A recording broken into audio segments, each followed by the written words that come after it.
All India मजलिस इत्तेहादुल मुस्लिमीन के राष्ट्रीय अध्यक्ष बैरिस्टर असदुद्दीन ओवैसी बंगाल की सरजमीन में Sagardighi SN high school Murshidabad में मजलिस का सभा से चुनावी समीकरण होगा तैयार। मजलिस इत्तेहादुल मुस्लिमीन के राष्ट्रीय अध्यक्ष बैरिस्टर असदुद्दीन ओवैसी लगातार अपनी क़यादत को मजबूत करने का नारा लेकर चली है और साथ ही साथ अब बंगाल पहुंच गई है। बताते चले, बंगाल पहले से ही सुर्खियों में था, लेकिन गुज़िश्ता कल जब बैरिस्टर असदुद्दीन ओवैसी अचानक तशरीफ लाए और वहां पर एयरपोर्ट में उनका जबरदस्त स्वागत हुआ, बंगाल के कार्यकर्ताओं के में खुशी का लहर देखा गया और साथ ही साथ इस बार ऐसा लगा कि बंगाल में अब जो नया समीकरण तैयार होगा Sagardighi SN high school Murshidabad में तैयार होगा। साथ ही साथ वहां पर यह भी ऐलान हो सकता है कि मजलिस कितने विधानसभा सीटों से चुनाव लड़ेगी और कौन कौन सीटों पर अपने उम्मीदवार तैयार उतारेंगे। इस वक्त जो है कई मानों में मजलिस इत्तेहादुल मुस्लिमीन सुर्खियों में आ गया है। बिहार चुनाव जीतने के बाद लगातार मजलिस के राष्ट्रीय अध्यक्ष बैरिस्टर असदुद्दीन ओवैसी देश के अलग अलग राज्यों में जा रहे हैं और साथ ही साथ विधानसभा चुनाव की तैयारी में है।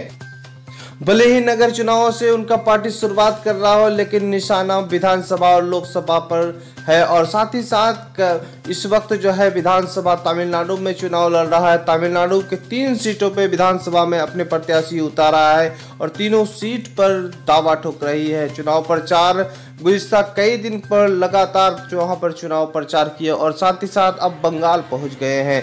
देर शाम को बंगाल पहुंचते ही बंगाल की चुनावी माहौल गर्म हो चुका है और आज एसएन सागरदिघी हाई स्कूल में वहां मुर्शिदाबाद में फिर समीकरण तैयार होने वाला है।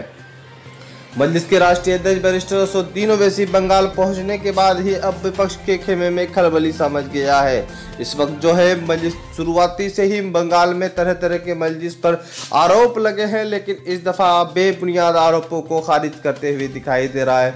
क्योंकि मजलिस जिस तरह से मजलिस पर आरोप लगा रहे थे कि बीजेपी को फायदा पहुंचाने आ रहा था, लेकिन मजलिस के राष्ट्रीय अध्यक्ष बैरिस्टर असदुद्दीन ओवैसी बहुत बड़े सियासतदान हैं। उन्होंने बारीकी से काम लिया और बंगाल की सियासत को समझकर उन्होंने अब जमीन पे उतारने का फैसला लिया।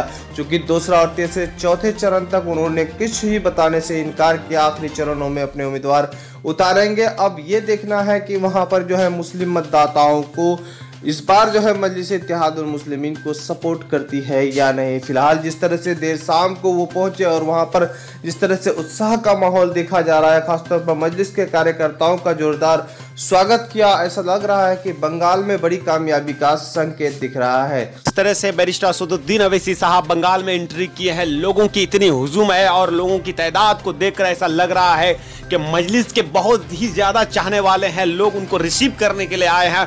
इस तरह से लग रहा है कि पूरी तरह से यहाँ पर खलबली सी मच गई है और विपक्ष के जो है पेट में दर्द शुरू हो चुका है। जैसा कि पहले मालूम हो रहा था, विपक्ष जो है बोल रहा था कि मजलिस के जो बैरिस्टर असदुद्दीन ओवैसी साहब है जो डर कर जो है मैदान छोड़कर भाग गए, अब जो है शेर पलट कर आया है और कहीं ना कहीं अब बहुत बड़ा झटका लगने वाला है। इस वक्त कल उसका सभा होना है और ऐसा लग रहा है कि मजलिस इत्तेहादुल मुस्लिमीन राष्ट्रीय अध्यक्ष असदुद्दीन ओवैसी साहब आज ही पहुंच गए हैं। क्यों ऐसा, वहां पर क्या लोगों को मालूम था कि आज पहुंच जाएंगे? जी, यहाँ के लोगों को तो ये मालूम नहीं था, लेकिन पहले का अगर जो बात की जाए कि पहले उनका जो सभा को रद्द किया गया था, यहाँ के लोगों में एक डर था, भय था, लेकिन बैरिस्टर असदुद्दीन ओवैसी साहब वो मिशन बना रहे थे। मैंने पहले भी आपको खबर दिया था कि वो ऐसे शख्स हैं जिन्होंने बहुत ही मजबूती के साथ काम करेंगे और वही काम करते हुए एक दिन पहले यहाँ पर पहुंचना यही संकेत दे रहा है लोगों को कि यहाँ से बंगाल से मजबूती के साथ इलेक्शन लड़ेंगे। और जी, यहाँ अगर लोगों की बात की जाए, बहुत ज्यादा हुजूम है लोगों का और फूलों से उनका स्वागत कर रहे हैं, लोग ऊपर चावर कर रहे हैं सिर्फ बैरिस्टर असदुद्दीन ओवैसी साहब को देखने के लिए। फिलहाल बताते चलें कि इस वक्त जो है खासतौर पर पहले इल्जाम लगा रहे थे ममता दीदी की असदुद्दीन ओवैसी साहब यहाँ पर बीजेपी का एजेंट है और कहीं ना कहीं बीजेपी को फायदा हो के लिए वो जो है बंगाल चुनाव लड़ना चाहते हैं। लेकिन उसके बाद भी कांग्रेस लिफ्ट के साथ फिर ज़्यादा सिद्दीकी का गठबंधन भी मुस्लिम वोटों को लेकर के वहाँ पर अलग दल बनाकर लड़ रहे हैं, दोनों तरफ बिखार था। लेकिन अब मजलिस को फिर से इल्जाम लगने का अंदेशा लग रहा है कि और लोग वहां पर सियासी माहौल किस तरह से समीकरण बन सकता है। देखिए नबी साहब, यहाँ पर अगर यहाँ पर जो लोग मुमर फैला रहे हैं कि मजलिस जो है वो बीजेपी का एजेंट है, लेकिन यहाँ की जनता जानते हैं कि बीजेपी का एजेंट बिल्कुल जो ये लेफ्ट कांग्रेस जो कर रही है, सबसे बड़ा बीजेपी का अगर एजेंट है यहाँ पर बंगाल में तो वो है लेफ्ट कांग्रेस। और वहां पर अगर अब्बास सिद्दीकी साहब की बात की जाए, वो लेफ्ट में चले गए। अगर इनको अगर नजर आ रहा था कि बैरिस्टर असदुद्दीन अवैसी साहब बीजेपी का एजेंट है, तो वो ममता दीदी आखिर उसको क्यों नहीं गठबंधन में लिए? यही यहाँ की जनता यही सोच रहे हैं। कल का जो माहौल होगा किस तरह से होगा, और साथ ही साथ वहां पर क्योंकि सीट का ऐलान अभी तक नहीं हुआ है, क्या लग रहा है मजलिस इत्तेहादुल मुस्लिमीन जो है वहां पर 6 विधानसभा सीट ऐसे हैं जहां पर जीत सकती है? जी बिल्कुल, देखिए जैसे ही बैरिस्टर असदुद्दीन अवैसी साहब का आने का खबर सुने हैं बंगाल के लोग, और 5-6 दिन पहले से यहाँ पर जोर शोर से यहाँ पर तैयारी चल रही है और पूरा स्टेज उनका सज चुका है। और जिस तरह से अचानक यहाँ पर एंट्री किए हैं, लोगों के अंदर एक जो है उमंग जगह है और एक उम्मीद की किरण जगह है, जो मजलिस को सपोर्ट कर रहे थे दिल से। क्योंकि विपक्ष का बहुत ताना भी सुना है कि बैरिस्टर असदुद्दीन अवैसी साहब डर के मारे मैदान छोड़कर भाग गए हैं। तो ये विपक्ष के लिए एक चेतावनी है कि एक दिन पहले बैरिस्टर असदुद्दीन अवैसी साहब एयरपोर्ट में पहुंच चुके हैं और बहुत बड़ी तादाद में उनको वहां पर रिसीव करने के लिए गए हैं लोग। फिलहाल कमाल अमरूही साहब थे और ताज़ा तरीन रिपोर्ट हमको दे रहे थे कि इस वक्त जो है मजलिस इत्तेहादुल मुस्लिमीन के राष्ट्रीय अध्यक्ष बैरिस्टर असदुद्दीन अवैसी साहब बंगाल तशरीफ लाए हैं और कल उनका सभा होना है, मुर्शिदाबाद में सभा कर रहे हैं। और इस वक्त जो है हालांकि सुर्खियों में है बंगाल चुनाव, ऐसा लग रहा था कि वहाँ पर चुनाव ही नहीं हो रहा है, चूँकि मजलिस वहाँ पर ऐलान नहीं किया था। लेकिन अचानक मजलिस के राष्ट्रीय अध्यक्ष बैरिस्टर असदुद्दीन अवैसी ने ऐलान किया और लगातार हम आपको अपडेट हम दिखाए कि मजलिस आखिरी चरणों में अपने उम्मीदवार उतारेंगे। और कुछ लोग हमारे कमेंट बॉक्स पर कमेंट कर रहे थे कि आपने अफवाह फैला रखा है, इस तरह की खबरें मत दिखाइए। लेकिन आपको बता दूं कि द मैसेज न्यूज़ की तरफ से सच्ची खबर दिखाया जा रहा है और आप लोगों का सहयोग और प्यार की वजह से हम सारे अपडेट रखते हैं और आपको सही अपडेट दे रहे हैं कि इस वक्त जो है मजलिस इत्तेहादुल मुस्लिमीन पूरी तैयारी के साथ आई है। और साथ ही साथ ऐसा हमको लग रहा है कि इस बार 6 विधानसभा सीट ऐसे हैं वहां पर कामयाबी मिलनी यकीनी है। जिस तरह से मुर्शिदाबाद आसपास जिलों पे नज़र है, तो वहीं पर आपको बता दें मालदा पर उनका नज़र है और किशनगंज से सटे 4 जो विधानसभा है बंगाल के, उन विधानसभाओं पर नज़र है। बंगाल की टीम हैदराबाद से जो मजलिस इत्तेहादुल मुस्लिमीन की टीम जब आई थी तो हमारी मुलाकात हुई थी और सर्वे टीम के साथ जो बातचीत हुई थी, उन्होंने ज़मीनी स्तर पर अपने कार्यकर्ताओं को बनाया है और हर एतबार से पार्टी को मजबूत किया था। हालांकि उन लोगों ने कहा कि पीरजादा अब्बास सिद्दीकी को हम लोगों ने विश्वास किया है और साथ ही साथ उन्होंने उस वक्त पीरजादा अब्बास सिद्दीकी लेफ्ट और कांग्रेस के साथ नहीं थे, लेकिन कांग्रेस ने कहीं ना कहीं मजलिस को कमज़ोर करने के लिए ये रची और साथ ही साथ ये कामयाब हो गया कि पीरजादा अब्बास सिद्दीकी के साथ जो है वो लोग हो गए। अब पीरजादा अब्बास सिद्दीकी ये चाह रहे थे कि मजलिस उनके साथ आएगी, मजलिस को भी गठबंधन लेगी। फिलहाल जिस तरह से देखा जाए, उन दूसरी तरफ जमीलुल हसन साहब के बारे में बताया कि जमीलुल हसन पर नज़र पड़ा और जमीलुल हसन को किनारा लेने के लिए बड़ी संघर्ष करना पड़ा। आखिर में जमीलुल हसन ने MIM का दामन छोड़ दिया। इस तरह से वहाँ पर मजलिस को ना जो है ख़ासतौर पर जिस तरह से शुरुआती जो समीकरण दिख रहा था कि बंगाल में 40 से 50 सीट मजलिस की गठबंधन जीतेगी, जहां पर ज़्यादा अब्बास सिद्दीकी के साथ जो उनका गठबंधन होगा। लेकिन ऐसा वहां पर रणनीति तैयार किया विपक्षों ने, तो वहां पर मजलिस हाशिए में चले गई। लेकिन मजलिस इत्तेहादुल मुस्लिमीन के ऑब्जर्वर और साथ ही साथ वहाँ की टीम लगातार वहाँ के सियासत को बारीकी से समझा और साथ ही साथ पार्टी को मजबूत करने के लिए और सभी विधानसभा को लोगों ने बड़ी मेहनत की।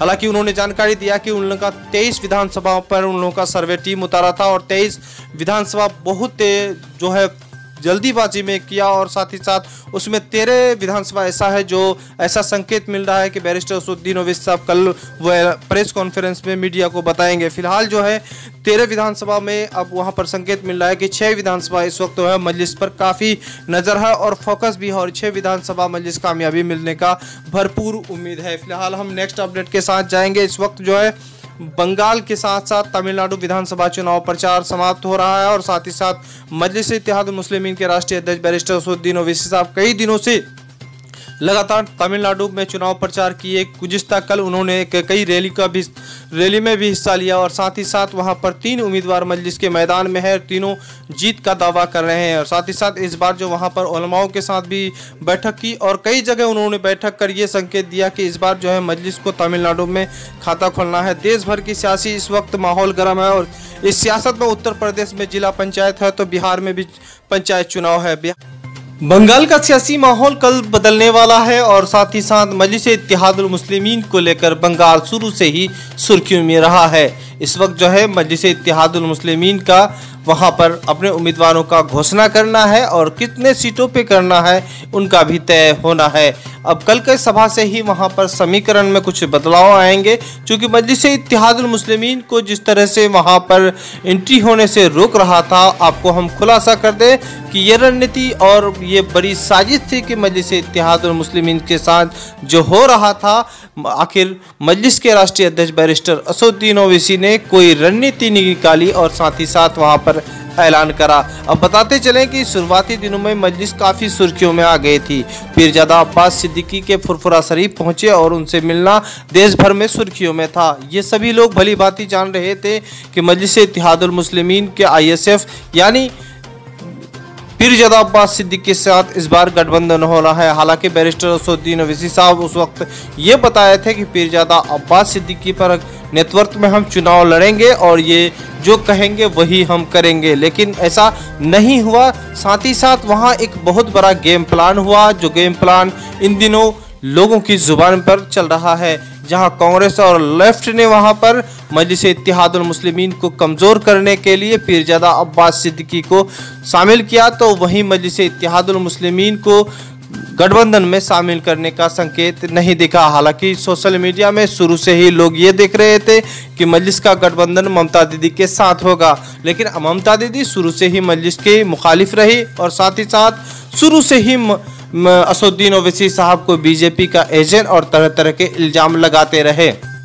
कहीं ना कहीं ममता दीदी को ये सता रहा था कि बैरिस्टर असदुद्दीन ओवैसी साहब अपने पार्टी को यहाँ पर लाकर कहीं ना कहीं मुस्लिम वोटों हमसे छीनने का प्रयास कर रहा है और इसी डर से वो मजलिस पर कई आरोप लगाना शुरू किए। अब बताते चले कि मजलिस-ए-इत्तेहादुल मुस्लिमीन ने पहले चरण और दूसरे चरण में भी अपना उम्मीदवार नहीं उतारा और ना ही कोई किसी तरह का घोषणा किया। उससे पहले मुस्लिम वोटों की सिंगमारी करने के लिए पहुंच गए पीरजादा अब्बास सिद्दीकी और कांग्रेस लिफ्ट के साथ। अब बताते चले कि मजलिस-ए-इत्तेहादुल मुस्लिमीन को कमज़ोर करने के लिए सभी दलों ने वहां पर प्रयास किया होगा। जो मौजूद बहस है, स्थानीय लोगों का कहना है कि मजलिस को कमज़ोर करने के लिए लगातार जो है कांग्रेस और लेफ्ट ने पीरजादा अब्बास सिद्दीकी को सबसे पहले अपने गठबंधन में शामिल किया। हालांकि पीरजादा अब्बास सिद्दीकी ये चाह रहे थे कि मजलिस-ए-इत्तेहादुल मुस्लिमीन भी इस गठबंधन का हिस्सा बने। शुरू से ही पीरजादा अब्बास सिद्दीकी बीजेपी के मुखालिफ रहे और साथ ही साथ इस बार ममता दीदी से भी खफा रहे। हालांकि ममता दीदी के बारे में उन्होंने कहा कि जो उम्मीद पर हमने यहाँ पर उन्हें जिताया था वो उम्मीद यहाँ पर नहीं बना है। मुस्लिम, आदिवासी आदि लोगों को वो काफ़ी नज़रअंदाज किया है, विकास के मामले पे कुछ नहीं किया है। अब जो है पीरजादा अब्बास सिद्दीकी से अलग होकर किनारा लेकर जो अलग गठबंधन पीरजादा अब्बास सिद्दीकी ने शामिल हुआ कांग्रेस लिफ्ट के साथ, तो ऐसा लगा कि मजलिस-ए-इत्तेहादुल मुस्लिमीन को काफ़ी झटका लगा। हालांकि ममता दीदी इस तरफ किसी तरह की कोई बयानबाजी नहीं की है। उसे जितना जो परेशानी मजलिस-ए-इत्तेहादुल मुस्लिमीन को आने से था, उतना परेशानी पीरजादा अब्बास सिद्दीकी और कांग्रेस लेफ्ट जो गठबंधन बनी है उनसे नहीं है। हालांकि आपको बताते चलें कि ये कांग्रेस लेफ्ट और पीरजादा अब्बास सिद्दीकी आखिर मुसलमान वोटों को तकसीम करने के लिए आए थे और कहीं ना कहीं ममता दीदी को काफ़ी इनसे नुकसान साबित हो रहा है। अब बताते चलें कि दूसरी दफ़ा उस वक्त झटका लगा जब वहां पर बंगाल के प्रदेश अध्यक्ष जमीरुल हसन ने पार्टी से किनारा ले लिया। अब बताते चले कि इस तरह से चुनाव के वक्त में पार्टी छोड़ना कहीं न कहीं उस पार्टी के लिए कमज़ोर होगा, जिस तरह से मजलिस को